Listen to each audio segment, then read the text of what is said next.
This is Armageddon News. In this broadcast, we discuss the rebuilding of the Jewish Third Temple. We'll discover how the Antichrist is like Antiochus Epiphanes, and we'll discuss the Islamic agenda to establish the temple as the seat of the Islamic Caliph. Good day. Most people have no idea how the last days will start.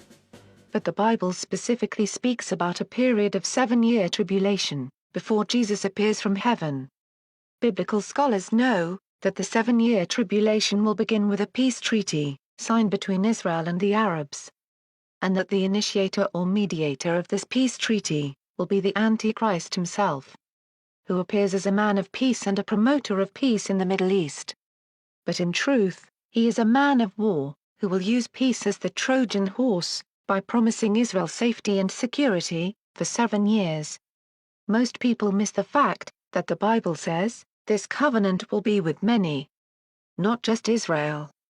Daniel 9:27 says, that ruler will have a firm agreement with many people for 7 years. Many people is not just Israel and Palestine. This agreement must include other nations as well. Most likely, the Arab nations, which surround Israel. These are possibly the many people being spoken of here. Part of the peace treaty may even be the recognition of Israel as a nation. And the Antichrist will be the one who confirms this agreement between these many nations and Israel. Some scholars believe that one of the main points of this peace treaty will be that the Arabs allow the Jews to rebuild Solomon's temple on Mount Moriah. The only problem preventing the Third Temple's construction is the fact that it is currently being occupied by the Islamic Dome of the Rock, built over what Jews believe to be the stone altar of Abraham. According to some biblical scholars, the Third Temple could be built right next to the Dome of the Rock. This is based on the theory of Dr. Asher Kaufman regarding the location of the Eastern Gate.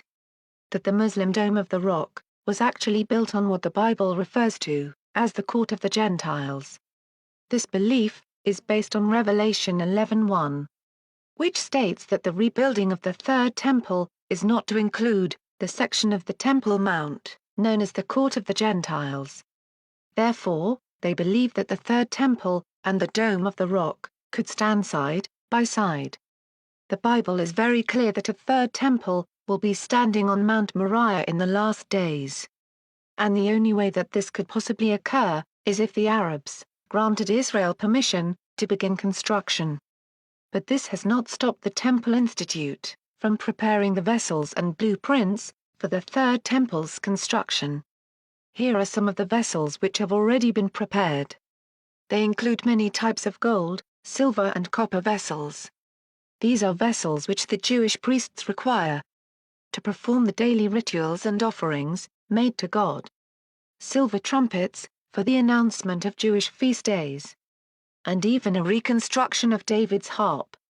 The 7-candle menorah and the golden crown, prepared for the high priest, has also been made ready. Inscribed with the words, Holy unto the Lord. According to Exodus 28:36.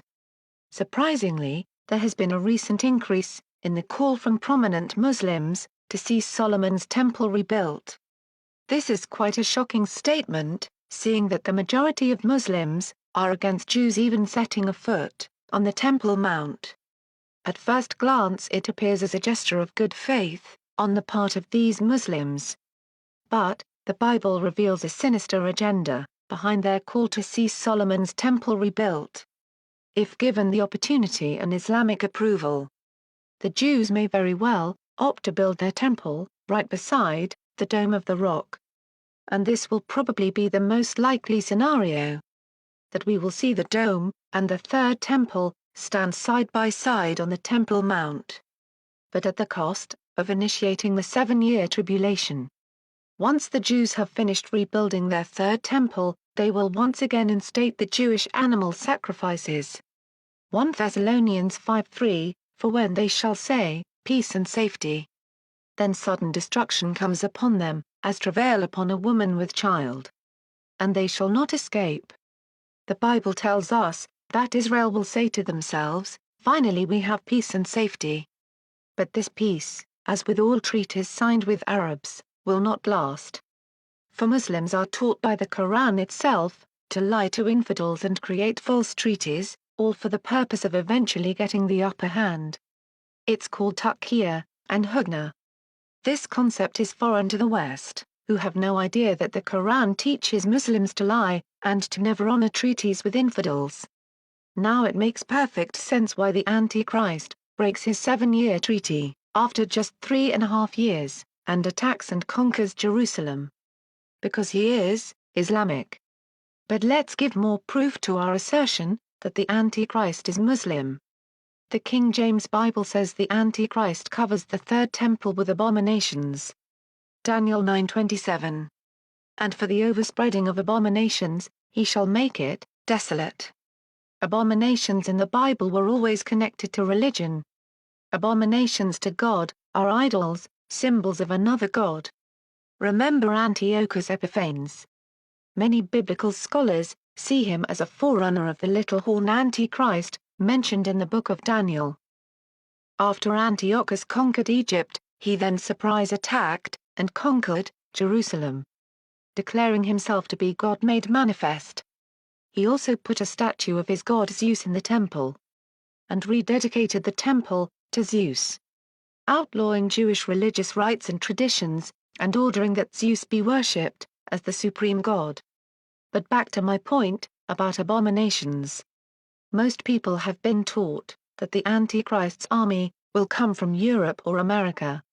But what religious symbols, or abomination, could an EU, or American army, desolate the Jewish temple with? They don't have any, because their armies are not religious. Look again at the next verse and recognize there is a religion to this invading army. Because they take away the Jewish sacrifice, because of what? Transgression. And a host was given him against the daily sacrifice by reason of transgression. And it cast down the truth to the ground. And it practiced, and prospered. Daniel 8:12. The Bible makes it plain that the Jewish sacrifice is a transgression or offense to this invading army. But transgression against who?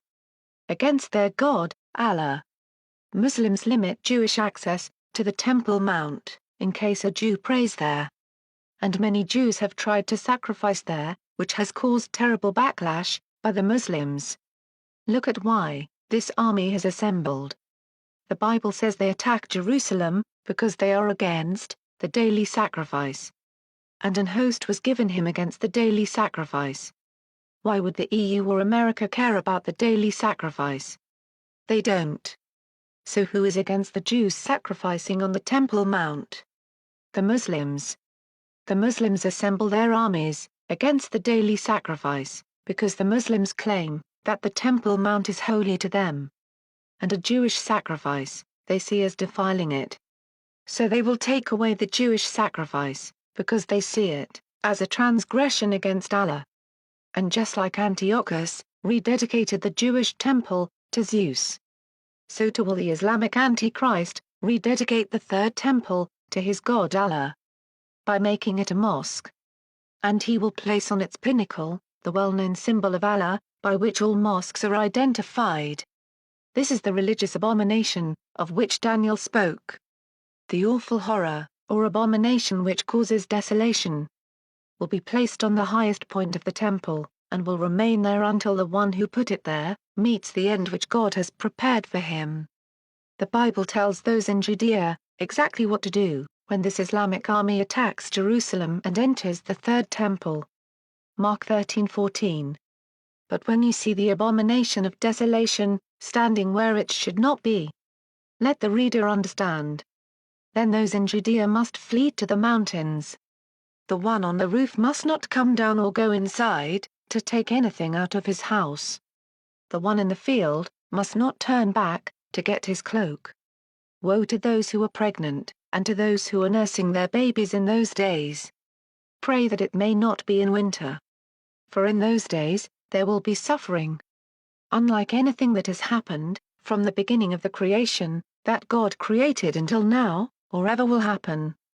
And if the Lord had not cut short those days, no one would be saved. But because of the elect, whom he chose, he has cut them short. The book of Daniel tells us that God will only allow the Islamic Antichrist to rule 1,290 days. From the time he sets up the abomination. When Antiochus conquered Jerusalem, he declared himself Zeus made manifest. Some believe that the Antichrist is an atheist who does not have a god. But the book of Daniel is clear that indeed the Antichrist does honor a god. The god of forces. But in his estate shall he honor the god of forces, and a god whom his fathers knew not shall he honor with gold, and silver, and with precious stones, and pleasant things. Other translations render it the god of fortresses. The Antichrist honors the god of fortresses, and war. A god who defends fortresses, and armies. But who is this god? He is Allah. The god of jihad and the god of war. The god of the armies of Islam. Allah is the one who told Muhammad to go out spreading Islam by war and force. Indeed, the only god of war today is Allah, the god of jihad. And just like Antiochus declared himself to be Zeus's manifestation, so too will the Islamic Antichrist declare that he is Allah's manifestation, or mouthpiece. 2 Thessalonians 2:4 He will oppose every so-called god or object of worship, and will put himself above them all. He will even go in and sit down in God's temple and claim to be God. Muslims believe in one they call the Imam Mahdi, the Islamic Messiah, who will rule the world from the Temple Mount. When the Islamic Antichrist takes his seat in God's temple and proclaims he is God, this will be a sign to Muslims that this man is the Mahdi, whom they have been waiting for. And his coming will be attended by signs and wonders, to deceive the Muslims into believing he is the Islamic Messiah. At that point, Jesus warned that false prophets would appear, trying to deceive God's people. Then, if anyone says to you, "Look, here is the Messiah," or, "Look, there he is," do not believe it. For false messiahs and false prophets will appear. They will perform miracles and wonders, in order to deceive even God's chosen people, if possible. In Daniel 7:25, the Bible says the Antichrist will try to change the times and the law. The times literally refers to the Islamic calendar and its religious festivals, which he will force all to obey.